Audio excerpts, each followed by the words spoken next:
全都是穿着西装打着伞的人，跟你装束也没办法辨认。而且他的身材还没有明显的特征。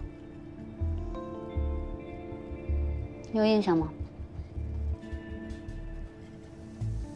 其实我们当时所有人的注意力都在周炼身上，只有这2个摄像头拍到他了。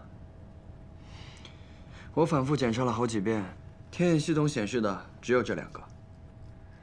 没事，回头我再确定一下吧，看看他的行动路线是不是有可能争取时间差距拦截周炼。对了，中午的事情办得怎么样？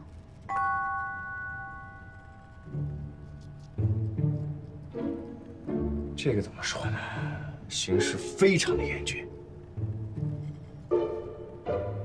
我真的已经尽力了，但是对手抱团太紧了，完全出乎我的意料。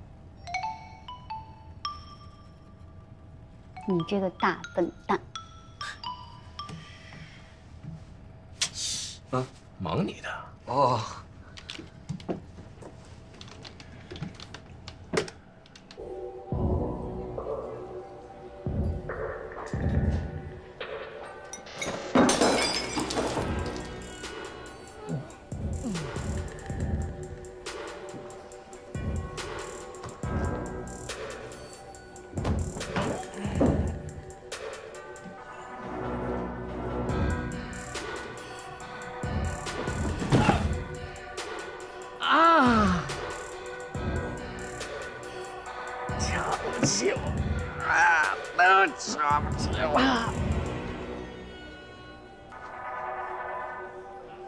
你还好吗？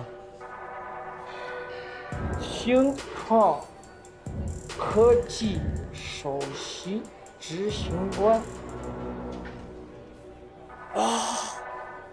大老板啊！我最近呢跟鼎华谈生意，嘛，先了解一下合作伙伴的情况，也没什么坏处。你愿不愿意跟我聊一聊？我这儿料多着呢，你问什么，我必知无不言，言无尽。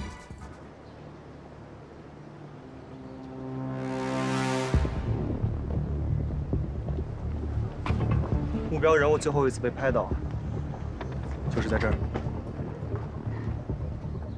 去那边看看。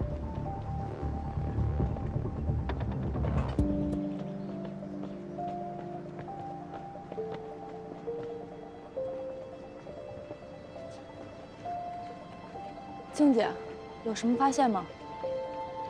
我在想，如果目标人物能让周炼感到这么恐惧，说明周炼自己也意识到了，对方很有可能对他的生命造成威胁。所以，如果目标是带着目的来的现场，他不太可能在犯案以后选择步行离开。我还是不太懂。一方面，就算他改变自己的步态特征，还是有被天眼系统识别的风险。另一方面，犯罪人员的正常心理，办案之后会尽快逃离现场。但是周炼的行动路线是随机的，目标人物不可能提前准备好逃逸工具。对，偷车。查一查附近，当天有没有丢失车辆。明白。我看了一下研发部的工作周报，这个数据核算明显慢于预期，对吧？数据核算是有日期的，就1个月，现在时间马上就到了，还差着很多工作呢。什么情况？庞总是这样，我跟程雷呢，我们2个带的组，核算数据的方式不一样，所以在中间对接的时候出现了一些问题，有一些重复性的工作，耽误了不少时间。那为什么用不同的方法核算呢？为什么你们俩不商量商量，统一一下呢？数据核算是每个人都有自己的习惯，而且这2个方式都没有问题。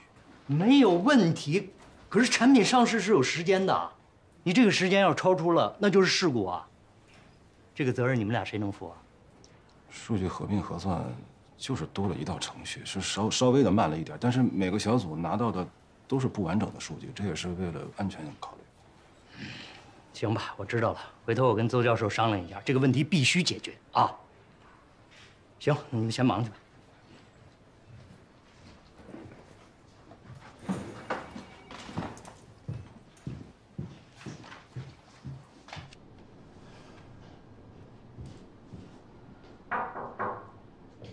进来。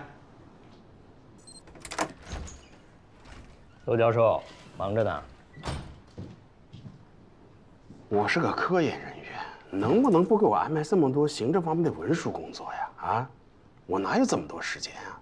实在是抱歉，就耽误您2分钟。因为这个涉及到专业，所以必须征求您的意见。说，是这样，他们这个项目组给我交过来的这个工作周报，我看了一下，核算的部分明显要慢于预期。后来我了解了一下情况，发现这个程雷跟郁浩然的工作方式、核算方式完全不同，所以每次都需要阶段性的对接，就因为这个耽误了工作。我在想，能不能这个数据核算这个最后阶段交给一个组去完成？那你有什么想法？郁浩然这个组，我觉得相对比较成熟，而且工作表现都很突出，加班加点已经快1个多月了。我把这个想法跟他说了之后呢，郁浩然主动请缨，想负责这个事情。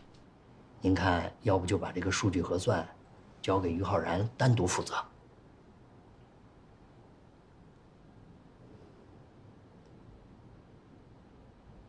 那就郁浩然吧，我没意见。好嘞，那我就不打扰您了。